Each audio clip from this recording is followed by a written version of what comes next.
حضور نبی رحمت صلی اللہ علیہ وسلم نے ارشاد فرمایا اذا فاتک الحیاء فافعل ما شئت، جب تیری حیا ختم ہو جائے تو تو جو چاہے مرضی کر۔ جب بندے کا حیا ختم ہو جاتا ہے پھر اس کے سامنے ماں بہن بیٹی کا کوئی امتیاز نہیں رہتا۔ یہ اسلام کا کلچر ہے، اسلام کی تہذیب اور ثقافت ہے کہ اسلام نے ماں بہن بیٹی کا تصور دیا ہے۔ یہ تمہاری ماں ہے، یہ بہن ہے، یہ بیٹی ہے، یہ بیوی ہے۔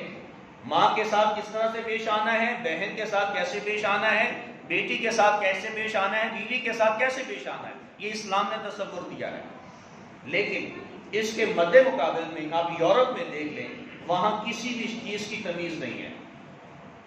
اگر وہ شخص اپنی بیوی کے ساتھ جنسی ملاپ کر سکتا ہے تو اس کے سامنے ماں بہن اور بیٹی کا بھی کوئی تصور نہیں ہے۔ وہ ماں کے ساتھ بھی منہ کالا کر سکتا ہے، بیٹی کے ساتھ بھی کرے گا، بہن کے ساتھ بھی کرے گا۔ یہ یورپ میں ہوتا ہے، لیکن ہم مسلمان ہیں، الحمدللہ تعالی ہمارا اسلام اس بات کی اجازت نہیں دیتا ہے۔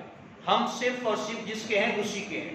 ہن لباس لکم وانتم لباس لہم، مرد و خواتین کو میاں بیوی کے دوسرے کا لباس قرار دے دیا گیا۔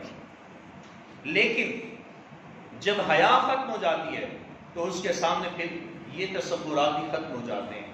پھر سامنے ماں آئے، بیٹی آئے، بہن آئے، اس کا تصور بھی ختم ہو جاتا ہے۔ آج آپ الیکٹرانک میڈیا کو دیکھ لیں، ہمارا میڈیا بھی وہ فحاشی پھیلانے میں سر فہرست نظر آتا ہے۔ میں کہتا ہوں آسمان کیوں نہیں گرتا، زمین کیوں نہیں پھٹ جاتی جب ایک باپ درندگی کا مظاہرہ کرتے ہوئے اپنی بیٹی کے ساتھ منہ کالا کر لیتا ہے اور میڈیا اس بری بات کو اس طرح سے پھیلاتا ہے، اس کی تشہیر کر دیتا ہے۔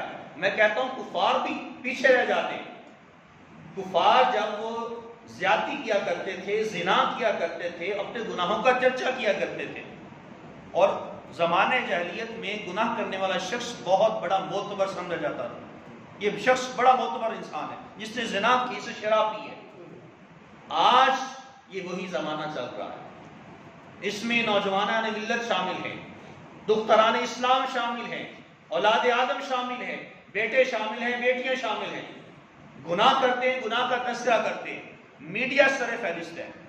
اگر کوئی گناہ ہو جاتا ہے تو میڈیا اس کو اچھال اچھال کے بیان کرتا ہے، وہ دیکھو فلاں جگہ پہ ایسا ہو گیا، فلاں جگہ پہ ایسا ہو گیا۔ تو جب حیا ختم ہو جاتی ہے تو حضور نے فرمایا کہ فافعل ما شئت، تو جو چاہے مرضی کر۔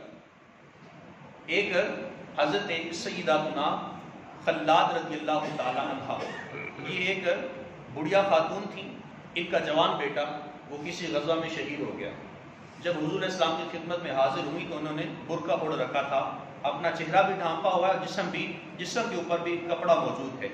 تو آقا کریم علیہ السلام نے جب یہ مناظر دیکھے، اس کا جوان بیٹا شہید ہو گیا ہے، اس کے باوجود یہ اتنی باپردہ، اس قدر باپردہ ہے، تو فرمایا کہ تمہارا تو جوان بیٹا فوت ہو گیا ہے، لیکن تمہاری یہ شریعت کی پابندی اس نے ہمیں تعجب میں ڈال دیا کہ جب بندے کا جوان بیٹا فوت ہو جائے، کسی ماں باپ کا جوان بیٹا فوت ہو جاتا ہے تو ماں باپ بے ساختہ ہو جاتے ہیں، ان کے اوسان خطا ہو جاتے ہیں، انہیں اپنے جسم کی بھی وہ پرواہ نہیں رہتی۔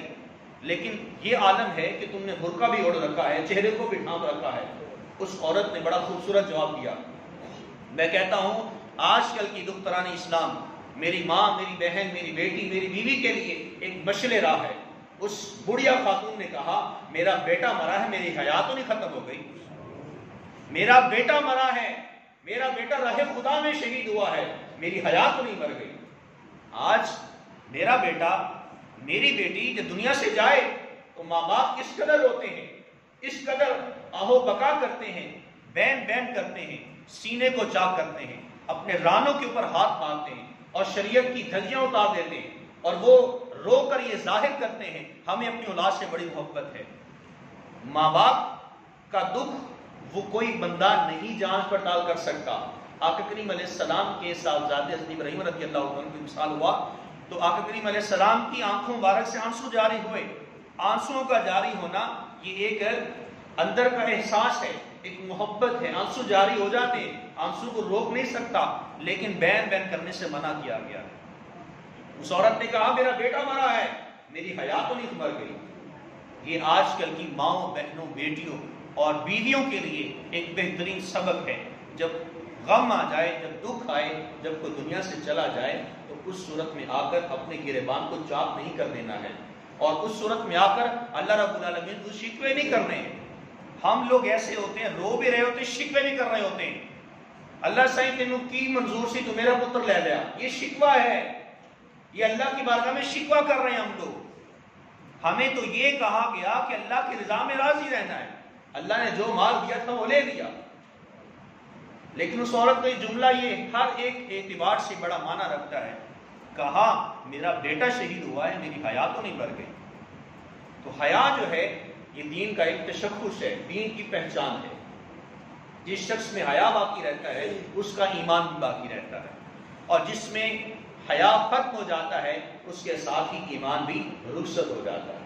آقا کریم علیہ السلام نے حیا اور ایمان کو لازم اور ملزوم، شیء و شکر کی مانند قرار دیا ہے۔ الحیاء من الایمان، حیا ایمان سے ہے۔ آقا کریم علیہ السلام نے ارشاد فرمایا کہ ایمان کے 70 درجات ہیں، ان میں سے ایک درجہ جو ہے وہ حیا ہے، ایک تشخص ہے، ایک پہچان ہے، ایک وصف ہے، اور دین اسلام کا بہترین وصف وہ حیا ہے۔ کیا ہم نے نبی کے بارے میں نہیں سنا؟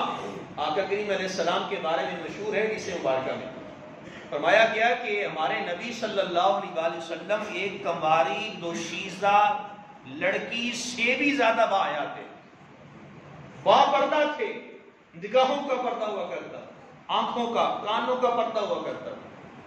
ایک کنواری دوشیزہ لڑکی سے بھی زیادہ ہمارے نبی باحیا تھے، لیکن امت ہے وہ بے حیا ہو چکی ہے، امت کو اپنے نبی کی تعلیمات بھول چکی ہے، دختران اسلام کو صحابیات کی تعلیمات بھول چکی ہے۔ ہمیں اپنے اندر بھی حیا کو پیدا کرنا ہے، اور اپنی اولادوں کی نگاہوں میں بھی حیا کو پیدا کرنا ہے۔ میں کہتا ہوں وہ شخص دنیا کا انتہائی بدترین شخص ہے۔ ایک جملہ کہیں لکھا ہوا تھا، اگر آپ کی وجہ سے کسی کی ماں، بہن، بیٹی کو رستہ کاٹ کر دوسرے رستے سے جانا پڑے تو آپ میں اور کتے میں کوئی فرق نہیں ہے۔ بڑا سخت جملہ ہے لیکن حقیقت پر مبنی ہے۔ کتا ہوتا ہے وہ کاٹ لے گا آگے سے، لیکن اگر کسی کی ماں، بہن، بیٹی وہ باحیا ہے، بڑی کردار کی اچھی ہے، وہ نیک سیرت خاتون ہے، وہ اس نوجوان کی وجہ سے، اس بوڑھے شخص کی وجہ سے رستہ کاٹ لے، یہ شخص یہاں بیٹھا ہے اپنی گندی نگاہوں کے ذریعے سے میرے جسم پہ یہ تار تار کر کے رکھ دے گا، میں رستہ کاٹ لیتی ہوں، کہا وہ شخص کتے سے بھی بدترین ہے۔ کیا ہمارے معاشرے میں ایسا نہیں ہوتا ہے؟ اذا فاتت الحیاء فقل ما شئت، جب حیا ختم ہو جائے فرمایا کہ جو چاہے مرضی کرو۔